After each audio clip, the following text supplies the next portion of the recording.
You've got mail. You've got mail. Hold on just a second. I've got mail. And it looks as though I just might be the recipient of a pretty big payday. All I have to do is reply by clicking on this link and provide my banking details.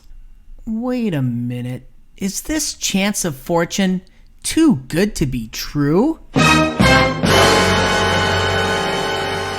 Could this be one of those interweb scams that Kevin from IT told me about? Nah, the interweb wouldn't do that to me. Or would it? Well, let's find out together.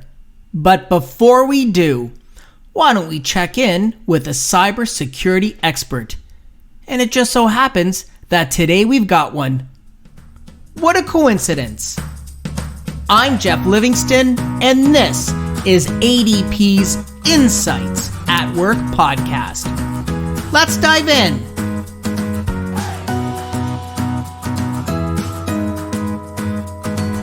This is the podcast that looks at what's happening in the HR world, takes your questions, and studies the research to help HR experts move forward.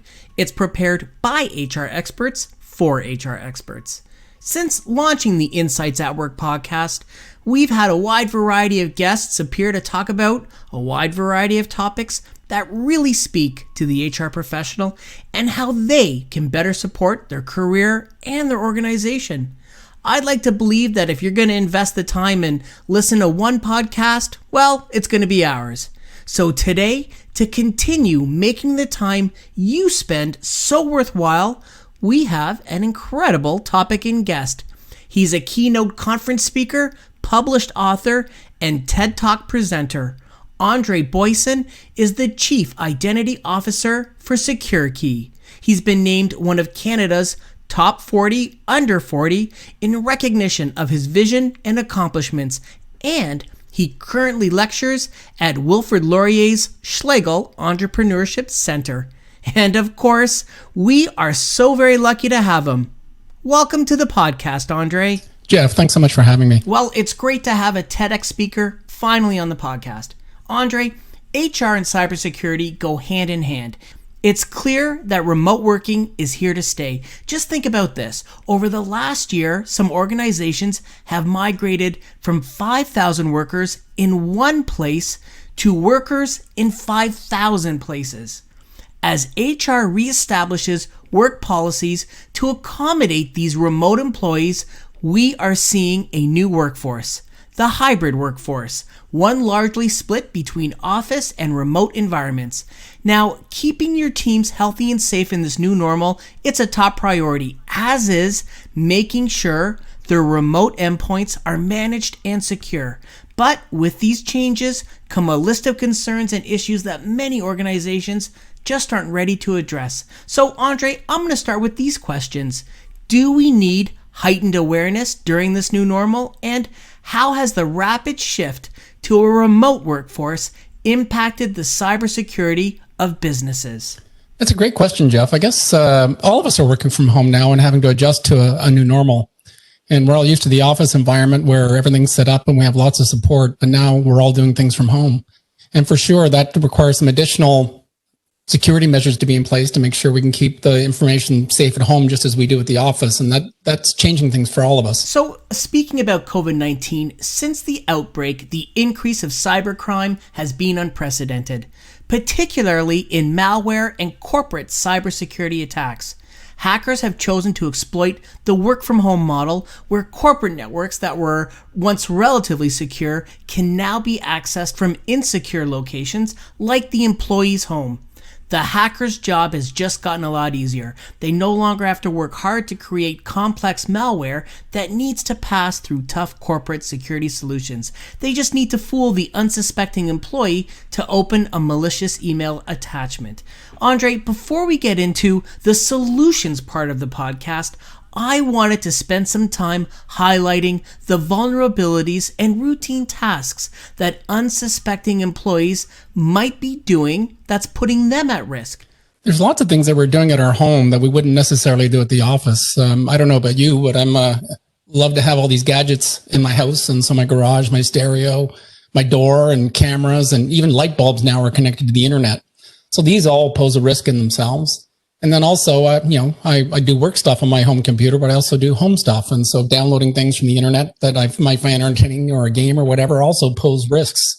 And so this mixing of business and home environments presents all sorts of challenges.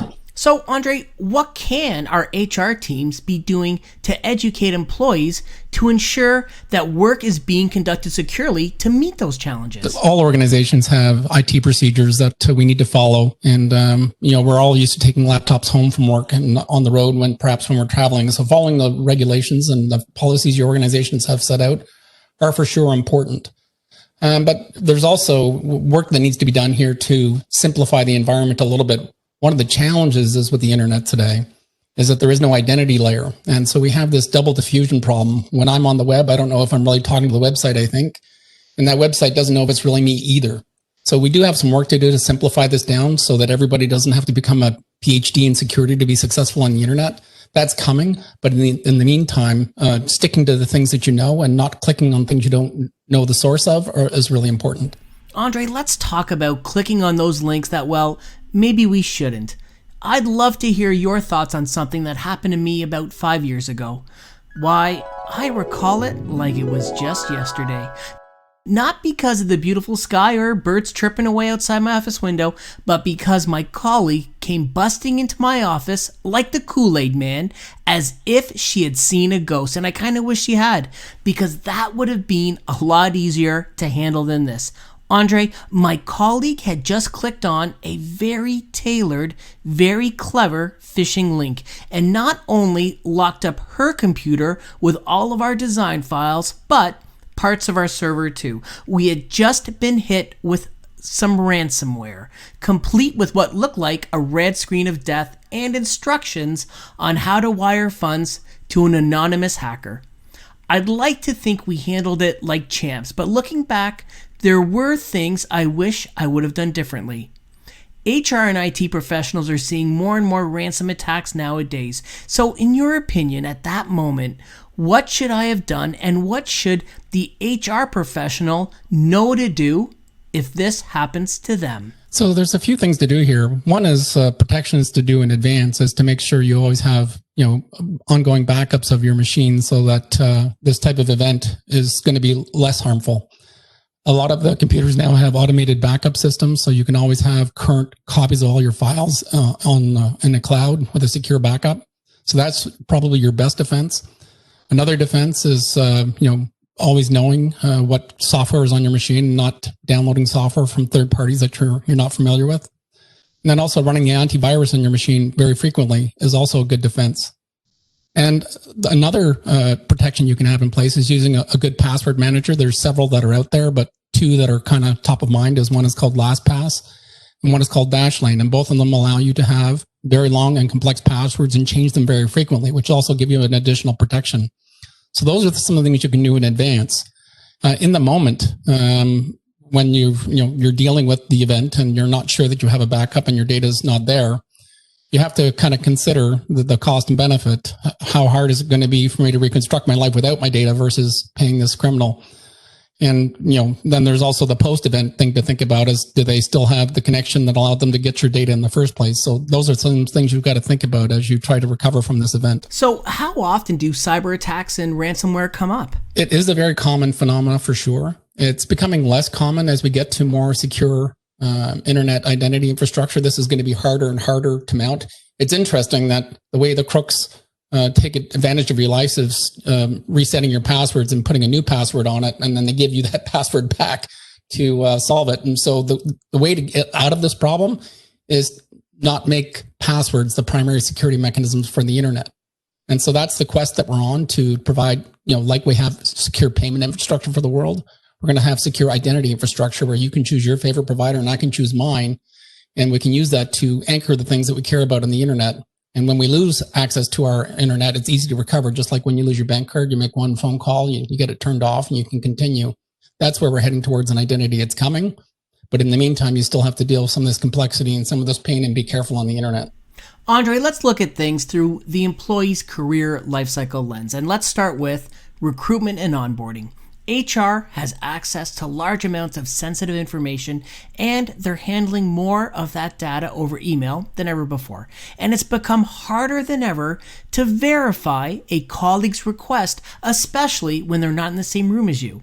So how can HR safely perform recruitment and onboarding without ever having to meet the candidate or the employee face to face? Yeah, that's a great question. So there's all sorts of different organizations out there. Some are small, some are large, some have extremely large workforces, and some have very seasonal workforces.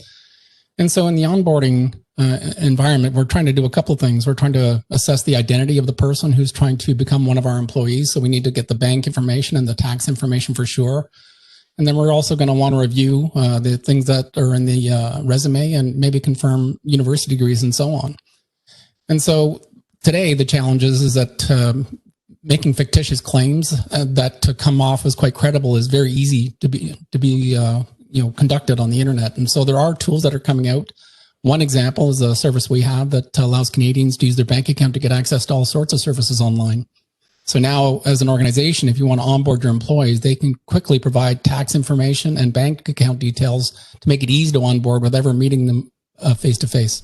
Andre, in my research, the term identity verification came up over and over, and you've mentioned it today. Why is identity verification so important, and why are we going to hear so much more about it? Are you referring to just usernames and passwords? Yeah, when it comes to identity, there's, not to make everybody an identity expert, but there's three elements. One is the identity question. Is Jeff Jeff? There's the authentication question, which is the person who's trying to access the site now the same person who showed up the first time? And then there's the authorization question. What can Jeff do once he's inside one of my systems? So that's the full gamut of what identity and identity proofing is all about. And so when it comes to the internet, the challenge is there is no layer for doing this. All of us here are familiar with user IDs and passwords. That's the authentication thing. And, we all have a big stack of user IDs and passwords. And so that's the problem, is there is no identity layer on the internet. And so what has happened is every website runs a service, has to run a user ID and password stack. So we wind up a big stack of these. And so you get two problems. On the one hand, users can't remember the passwords, so they make some of them the same. And on the other side, the crooks are trying to breach websites to get data because they can use that data to replay and pretend to be Jeff at other websites. And so that's where we are today. And where we're moving to is getting to stronger identity systems. So a way that I can prove I'm Andre in a way that's easy for me, and at the same time, that a way a crook couldn't do, because that's the challenge today, is crooks are very good at pretending to be Andre. I'm Andre Boysen, and I can't pass the Andre Boysen test. Yet the crooks don't have to remember anything. All they have to do is get the information off the dark web, and they get to read from a piece of paper while I'm trying to remember. Dumb questions like, what kind of car were you in the first time you made out? Is it what we're using to get access to the internet today?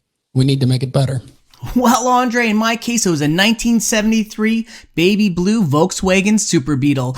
They look small on the outside, but they're pretty roomy on the inside. So let me break this down into layman terms for those of us who haven't given TEDx talks on cybersecurity.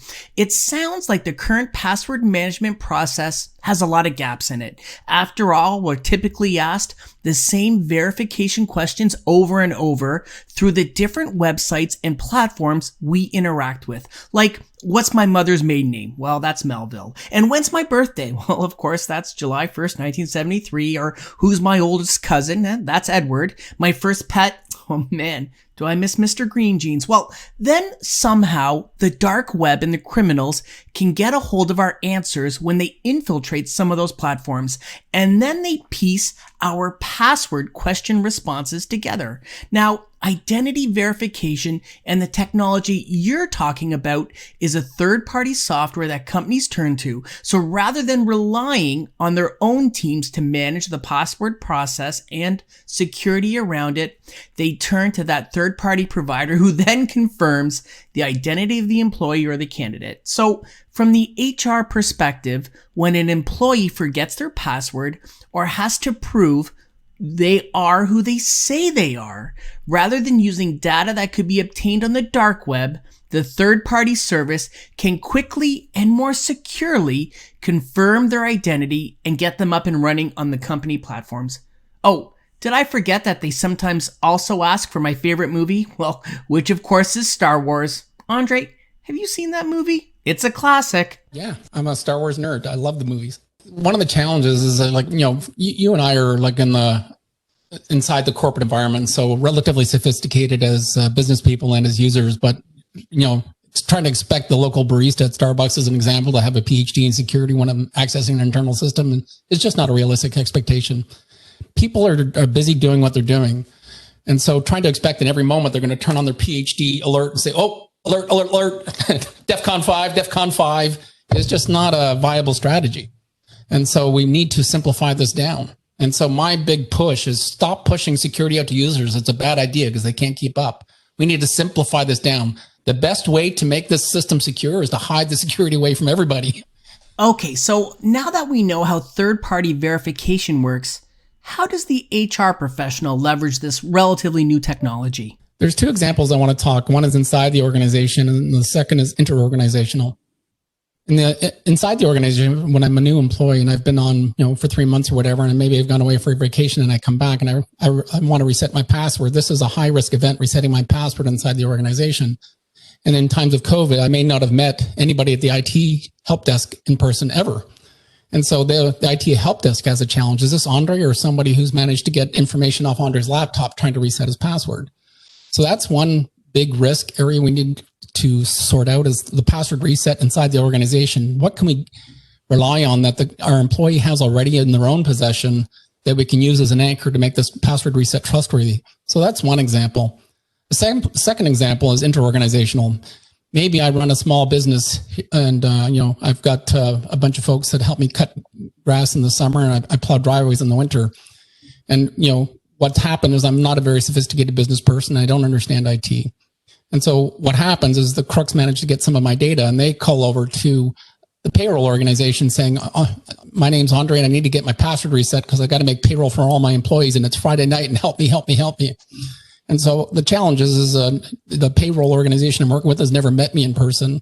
And they've got this challenge. They want to make sure that they help me make payroll, but they also want to make sure it's not a password attack. And so these are big gaps that need to be overcome by having trusted infrastructure that's not dependent on any single organization, but more like the payment system that works for Canadians right across the economy. So, Andre, what schemes and tactics are you seeing deployed right now by the cyber criminals? And what should we as end users be weary of? Right. We're normalizing bad behavior. We're training people to do stupid things. And so we want to stop this. And so there was another example is like an eyeglasses app, or one that allows you to change your hairdo. You sign up for this app and you think you're going to check out your new hairdo. But what all they're trying to really do is get your photo. You are getting to see your new hairdo, but they want your photo because they want to use the photo to sign up with you as another service. The most important thing is, in times of COVID, recognize that you've got to always be vigilant in making sure you are accessing the thing you think you're accessing. So always be slightly suspicious, just so that you're on alert when you're accessing systems to make sure that there's nothing amiss. So that's thing one. The second thing is to limit how many new things you take on in terms of sharing sensitive information with new sites during times of COVID till we get to this better identity scheme that I'm talking about. And thirdly, I'd really limit services that are asking you to take a picture of your driver's license and take a selfie and send that into them. I would really hesitate to do that unless you're really confident about who you're giving it to. That's all the information the crooks need to take over your identity and start doing password resets and getting a mortgage or a phone in your name.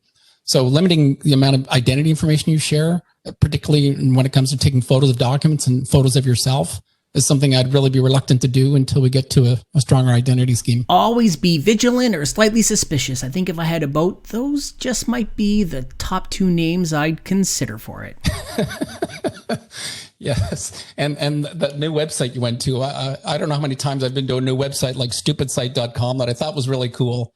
And it turned out it wasn't useful, but they have all the information about me now to harm me, because the password reset questions I gave to them are the same that I've given to every other website I've ever been to. Exactly. I suppose at the end of the day, it's because every website asks you for the same verification question. So when one site is hacked, the criminals have all of the information they need to start their work on stealing your identity. This is actually a really important point.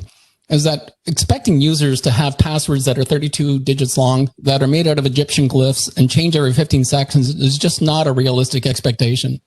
And so we need to allow users to make choices that work for them and that are simple for them without having to worry about being a PhD in security. And so I think you should have the right to make your password Star Wars and suffer no consequence for it, but we're not there yet. No, we're not there yet. Another term I came across in my research is the term hybrid approach to cybersecurity.